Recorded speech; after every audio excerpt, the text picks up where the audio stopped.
کچھ لوگ صرف جینے کے لیے پیدا ہوتے ہیں اور کچھ لوگ ہار کر بھی تاریخ بن جاتے ہیں۔ عمران خان یہ صرف ایک نام نہیں، یہ ایک سفر ہے، خواب سے حقیقت تک کا سفر۔ لاہور کی گلیوں میں پلنے والا ایک لڑکا جس کے ہاتھ میں ایک بیٹ تھا، آنکھوں میں ضد کہ میں ہار نہیں مانوں گا۔ دنیا اسے صرف ایک کھلاڑی کے طور پر جانتی تھی، مگر پاکستان نے اسے ایک امید کے طور پر دیکھا۔ سال 1992 جب ایک زخمی گھٹنے کے ساتھ ایک کپتان نے پوری قوم کو جوڑ دیا۔ مگر کہانی یہاں ختم نہیں ہوئی۔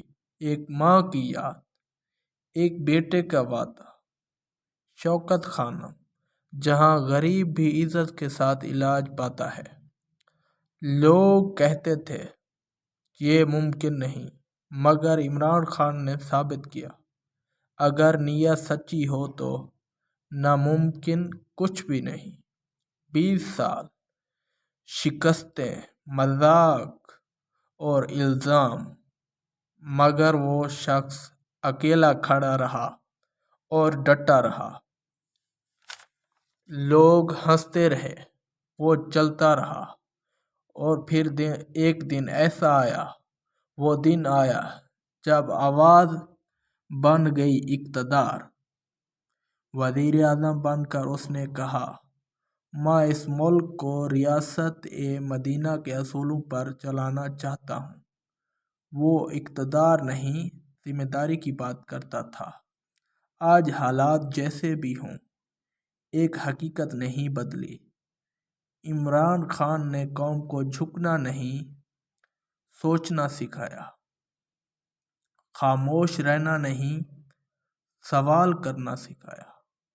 وہ ایک فرد نہیں رہا، وہ ایک نظریہ بن گیا، کیونکہ نظریے کو قید نہیں کیا جا سکتا اور امید کو شکست نہیں دی جا سکتی۔ انشاءاللہ تعالی العزیز عمران خان کی یہ کہانی ابھی یہاں تک ختم نہیں ہوئی، یہ صرف ایک وقفہ ہے۔ انشاءاللہ اس کے بعد ایک طوفان آئے گا۔